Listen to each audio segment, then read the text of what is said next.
Thank you. I'm calling to order the meeting of the Committee of the Whole, Finance, Administration, and Communications for Wednesday, November 12th. Council members in attendance are Councilmember Nueva Camina, Stewart, Forsyth. Online, we have Kritzer and Fields. If other council members show up, I will announce them as they arrive.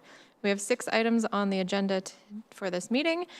First up is the adoption of a resolution updating the water and wastewater connection charges and adoption of an ordinance updating the stormwater capital facilities charges.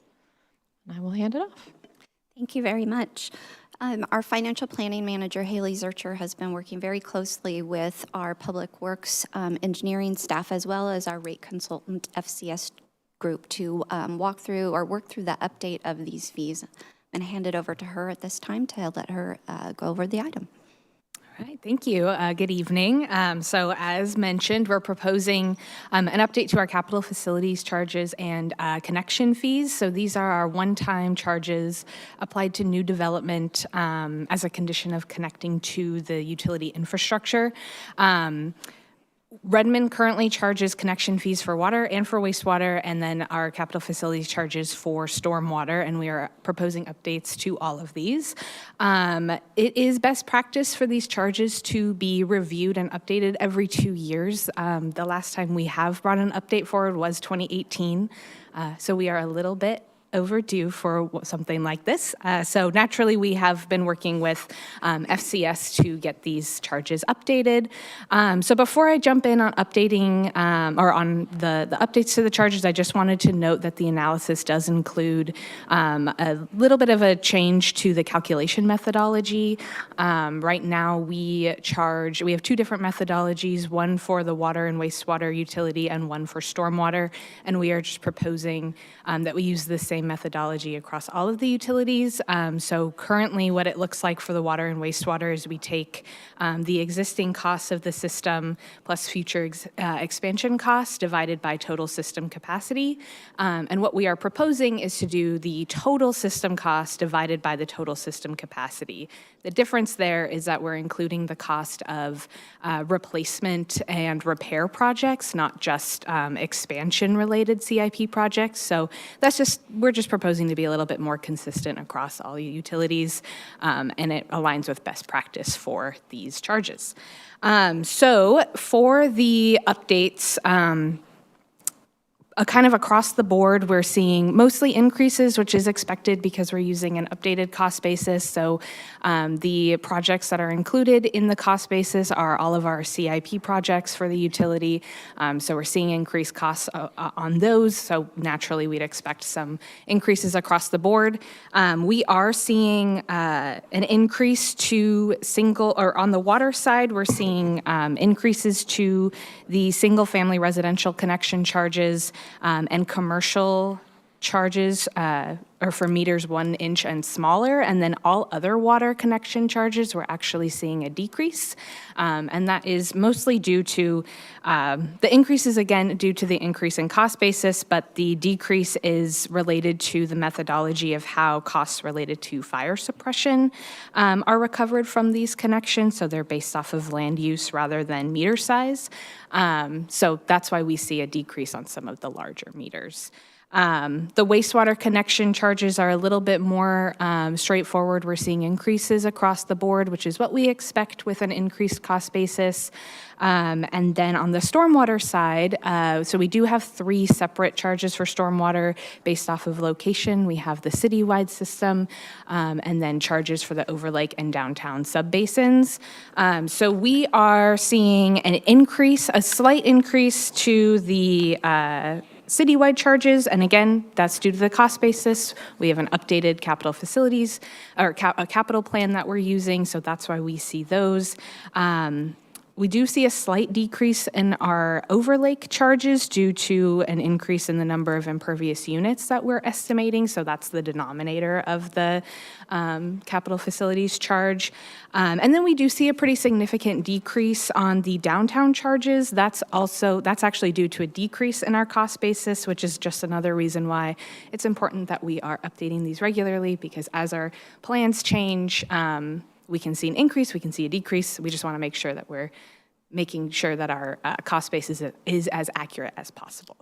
So we have presented our findings to the One Redmond Government Affairs meeting on October 23rd to provide an opportunity for the business owners to be informed and ask questions before adoption. So that's kind of the really quick rundown of those. Does anyone have any questions? Great, thank you. And I will announce Councilmember Anderson has joined us. And council, any questions on this item? Councilmember Nueva Camina. Thank you. Thank you for putting this together and for taking a look at what does it look like to be equitable along with the regular check-ins and getting updated. I just heard you, I just want to confirm on the date when the presentation was made to One Redmond. That was October 23rd. And it was follow-up, if I may. And it was so that we could hear some feedback back from the businesses. Have we gotten any feedback back from them? And if so, how did that go? Well, a lot of the questions were related to just kind of logistical questions. And then we did get some questions around, so if you were to look at all of our capital facilities charges, we do have our water, a citywide water connection fee, and there is a regional capital facility charge for Cascade Water Alliance. So any developers who are connecting to our water system do have to pay for both. So there were some questions around that and about, it is an additional charge. You'll notice in the materials for this meeting, I did include a comparison of Redmond and nearby jurisdictions, and that includes most of the jurisdictions. Anyone who's part of Cascade Water Alliance is going to have that additional capital facilities charge. So those were mostly what the questions were about, and just noting that can be a deterrent for some developers because they do have to pay both. The reality is that Cascade Water Alliance, their charge is paying for their infrastructure, and our charge is paying for ours. And our proposed rates are still kind of keeping us right in line with some of our neighboring jurisdictions and quite on the lower end as well. So that was kind of our response there. Thank you. Do you have a follow-up? Yes, please. Thank you, Chair. Would it be beneficial if there was more communication between Cascade Water Alliance and what the purpose of the alliance is to the developers, or to where we can continue having transparency, having good communication, so that there aren't, so we can level set expectations? Yeah, I think that could be a good conversation about. Sometimes I think people see the list of charges that they have to pay and don't realize that the money's going to two different organizations. So I think that would probably be helpful. Great, thank you. Any other questions? Councilmember Stewart. Thank you so much, and thanks for engaging in the conversation around the meeting on the 23rd. I serve on the One Redmond Government Affairs Committee, and Haley did just an awesome job answering their questions and walking them through a lot of technical detail. Of course, the feedback always from the development community is we wish it would be faster and cheaper to build projects, right? And so that feedback is in alignment with much of the others. I think that group has a lot of interest in the results of the process improvement study for development services as well. My one question for the team here is, we've been doing so much of this year, this catching up on kind of delayed maintenance of rates and the like. What's the plan for setting us up to make sure we are able to catch that improvement 2 years from now? I will take that question. One of the things that delayed us moving through a new rate setting process for the utilities was really lack of a solid plan for the capital program. So with Director Burt's guidance and a very concerted effort by the CIP group, we're really feeling confident in those capital plans and in their plans to continue develop as we move forward. You see that there's doing a lot of studies to inform themselves, and I think we're now in alignment. Prior to really this update, it really didn't seem as though updating the fees would provide us with a fair or equitable result because there was still so much unknown. So I believe that we are back on track and we'll be updating those fees in the next non-budget year. Thank you. Great. Any other questions on this item? Seeing none, this is slated for consent on November 18th. Does anyone have any reasons that should not occur? Seeing none, we will see this on the 18th. Thank you. Next up, we have adoption of the ordinance for the 2025-26 budget adjustment number 4. Director Cochran. Thank you. Again, we have Financial Planning Manager Haley Zurcher to speak to this item. This is our second cleanup item of the year. Yes, thank you, me again. So again, this is our second cleanup item for our budget adjustments. On this list, you will see we are recognizing revenue, most of which you have seen come through already. If you haven't seen it come through, these are revenues for projects that have already been approved by you all. So hopefully no surprises on this list. I will also note we are proposing the addition of a new fund. So this is for the Business Technology Investment, or BTIP program. Right now, we kind of manage all of the BTIP projects within the TIS operating fund, and this is an administrative need to make things a little bit easier to track. So we are proposing the addition of a new fund, and then we do have a couple of correction items with some staff that were being paid out of the incorrect account. So this is just a little bit of a cleanup there. So I will not go through every single one individually, but wanted to know if there were any specific questions about these items. Thank you. Questions from council? Council President Kritzer. Yeah, thank you. I was curious on the BTIP fund, why it is that we'd be seeing this in a budget adjustment versus just waiting until the next biennial budget, since that seems like something that may not have the same urgency to be able to do that cleanup, and it might be better to just do it within the holistic budget process. I'd also love just a little bit more background on that decision and why what other types of decisions or what other types of examples of us kind of making new funds like this has happened. I will go ahead and speak to that. What we're proposing to do is to move the technology investments into a capital fund. These are assets that we oftentimes do capitalize. They become a record on our fixed assets, and so we want to be accounting for them in the proper type of fund. We are looking to do this change now because administratively it kind of means a lot of work for us. And so we want to get that set up and very clear before we enter into the budget process. We certainly can do it in the budget process. It's not having the fund will not stop us from being able to set it up in the next budget process. But it does help us take care of a lot of administrative work, and it also helps us get that activity into the right fund before we close year-end 2025 and move into our development of our financial reports. Right now, this is kind of an exception that they work around, and as we're implementing the software to help us develop the annual financial statements, I'd like to get that in alignment. Yeah, I appreciate that answer. So one quick follow-up question is if we make this change, when we do the accounting, I guess we do it, will it be at the change of the new year? So it would be for 2025, we'd account for it in the old fund, and 2026, it will get accounted for as in the capital fund? Or what's that going to look like in terms of our financial reporting and audited financial statements? The plan right now is to create the fund and do the budget adjustments to allow us to have all the activity recorded in the new fund for 2025.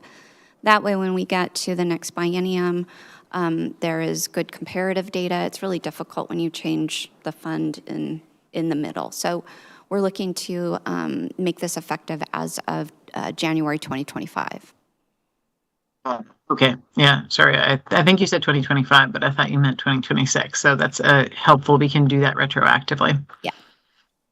Any other questions from council? Councilmember Stewart. Thank you. I believe we actually are required to have these done by the end of the year. What I wasn't clear on is if we need to hold any new hearings related to these adjustments. No. Thank you. And I will follow up with my question. It sounds like this will help us in the auditing process as well. Is that correct? Correct. Great. Thank you. Any other questions for this item? Seeing none, any dissent for having this on November 18th consent? Seeing none, we'll see this on the 18th. Thank you. Next up, item number 3, adoption of the ordinance establishing the 2026 property tax levy for general operations. Thank you. I've got Deputy Director Haritha Nara here to walk you through this planned update to our property taxes. Good afternoon, Council. So I'm here today to share the 2026 property tax levy ordinance and request it to be placed on consent agenda for November 18th. As required by RCW 84.55.120, Council must officially adopt an ordinance every year for this new tax base. And the dollar increase, sorry, I'm getting out of cold, so my throat is really bad. So excuse me, the due date to submit, we also need to submit the adopted ordinance to King County, and the due date for that is December 1st. Just wanted to clear some of those dates at front. So this ordinance implements 1% property tax increase that was approved as part of our 25-26 budget. And it also allows us to recognize new revenues, which are from the new construction and growth occurring throughout the city. We currently are working with the preliminary numbers. We did not get the final numbers from King County yet. So once we receive that is when we will update the numbers and levy data and submit it to the King County. So based on our preliminary numbers that we received from King County, our estimated levy rate for 2026 is 0.82 per $1,000 of assessed value, which is slightly a little decrease from 2025, about 2% decrease. That is primarily due to a growth in the property values in the city. And I will share the assessed value information in a second. The total 2026 property levy calculated is about $34.5 million. Which represents about 1.2 million increase, a 3.9% increase compared to 2025 levy. And I wanted to confirm to Council that this is very close to what we have budgeted for 2026 as well. So we have forecasted pretty same. So of this increase, in this increase, we have about 331,000, which is reflecting the 1% increase, and also the remaining amount that comes from new construction and city growth. So the total 34.5 million levy is split between general fund and public safety levy and parks M&O. So 27.6 million will go into general fund to support core city services, and 5.3 million will go towards the public safety levy, which is fire and police.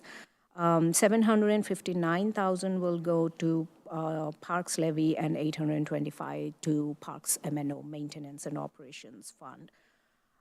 As I said, I would like to highlight that the city total assessed value has been increased quite a bit compared to what I have seen in 2025. It's grown by 6.3%.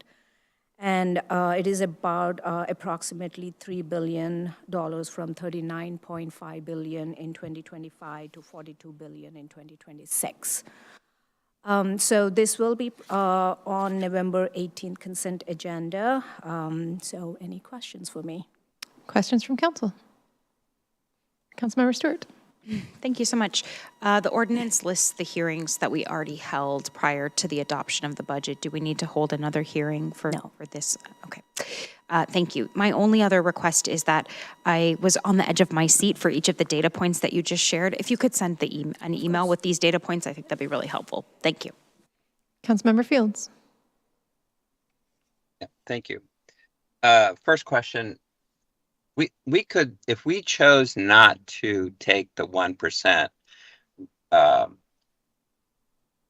we can do the rest of it. Is that a correct statement? That's correct. With the new construction, okay. And have we demonstrated, there's been a lot of tax increases. A lot of people are feeling the burden of property tax. I hear it from a lot of seniors. I actually am one.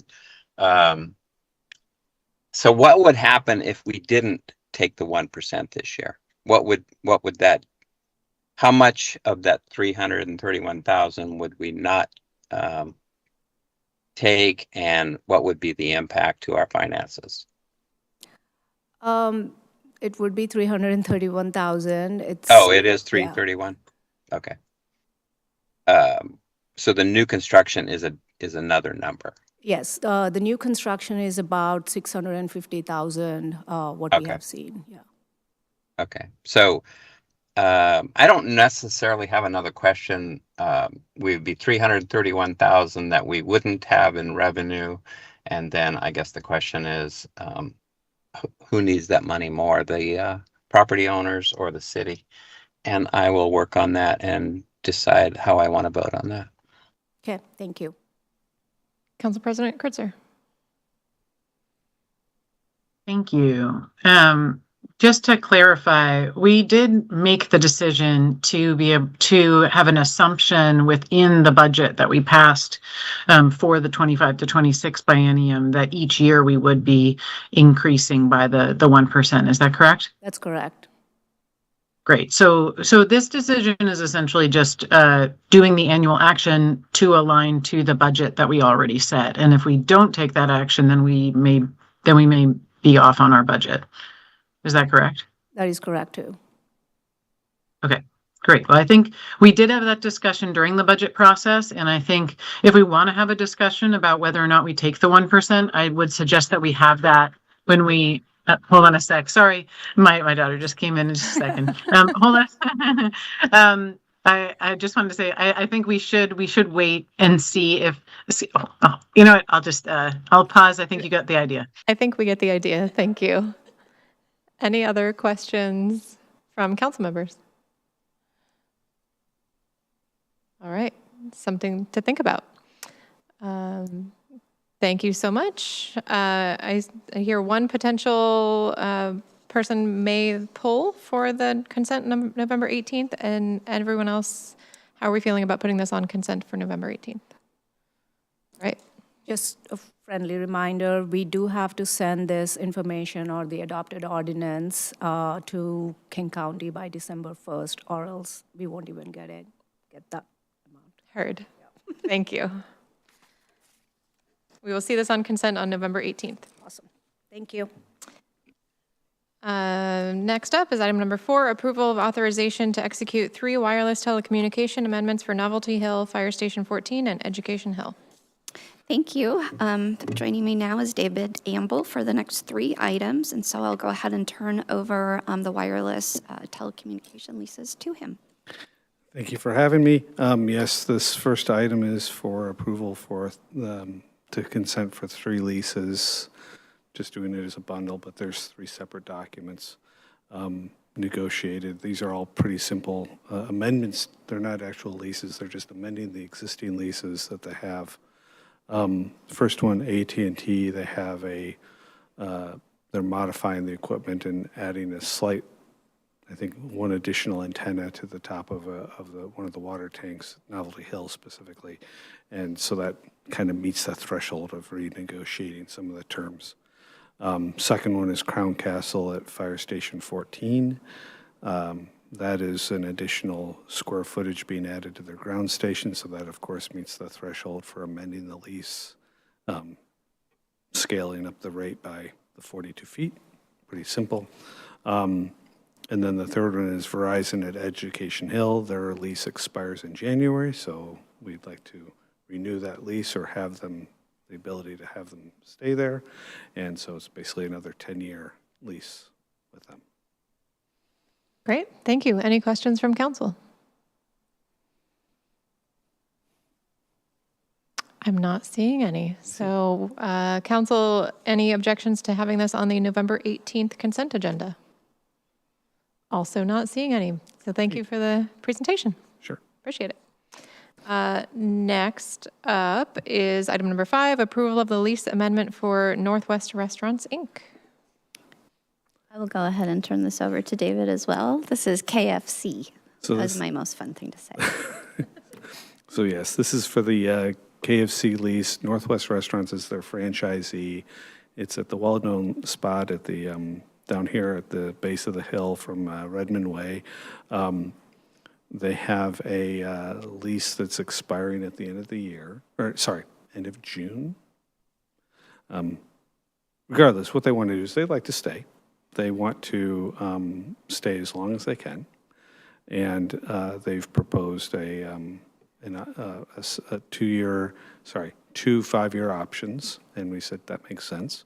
And then they have 4 5-year options after that. And they're going to have we're going to bump up the rate a little bit and then set it for 5 years so that they can take the additional capital that they would recover from annual escalations to do a significant remodel to their facility. The building is old. It's relatively tired, and they need to do it because if they don't, they'll lose the franchise from KFC. KFC will cancel their franchise agreement, and then they will be out of business for that location, and then we would have a vacant space. So I was like, okay, what do we need to do to make it work for you? And we'll obviously work with them they'll have to do permitting for whatever work they want to do on that site.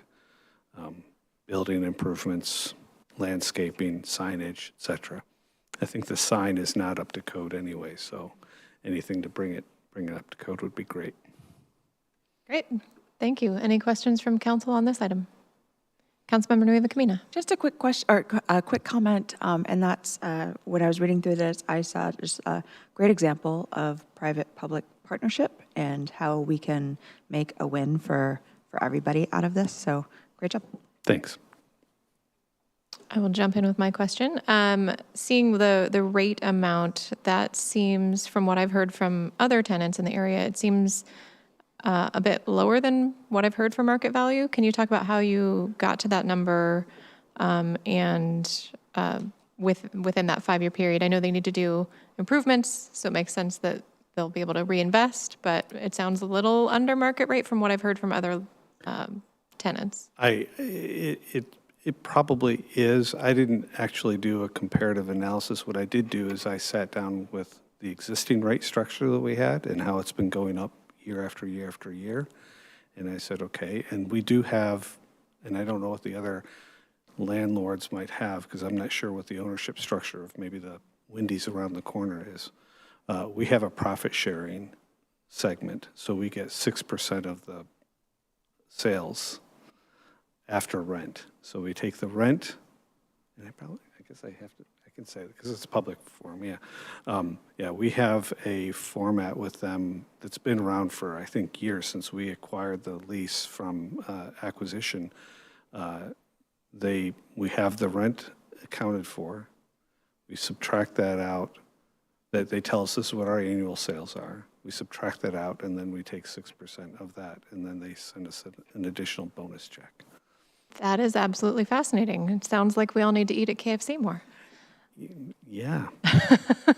Well, I know that the guys at the maintenance division know this because when they were doing their plowing, they would hey, go over to the KFC, they'll feed us. So.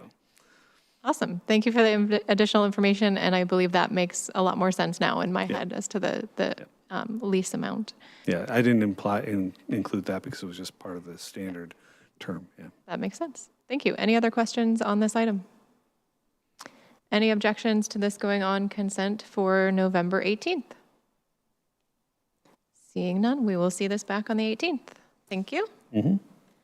And item number 6, our last item for this meeting, approval of the lease with WADOT for trail segment connecting SR 202 and the Redmond Central Connector / East Trail.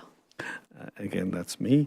Little bit of it's a term that WashDOT uses. They call it a trail lease. It's really an O&M agreement, but the template that they provided us for the lease is well, it's exactly that. They have trails all along the right-of-way. They said, you guys need a trail lease with us. Okay, well, we'll sign a trail lease. It's really an O&M agreement. Sound Transit built the trail. It's within the washed out right of way, adjacent to 520, running from SR 202 down to the RCC. So it's a small segment, maybe a couple 100 feet total. And we just need to get that signed by the mayor and approved so we can operate it. We've been operating it, I think, for several months now. Yep. So we just need to get the. This is a very exciting missing link on that bike and pedestrian connection. So this is a good item. Yep. Any questions on this one? I think we're all excited to accept this. Great. So I see no questions. Any concern about this going on consent on November 18th? Seeing none, we will see this back on the 18th. Great. Thank you very much. That brings us to the end of our agenda. Are there any items for good of the order? Since we have a few minutes. All right. Seeing none, thank you, everyone. This meeting is adjourned.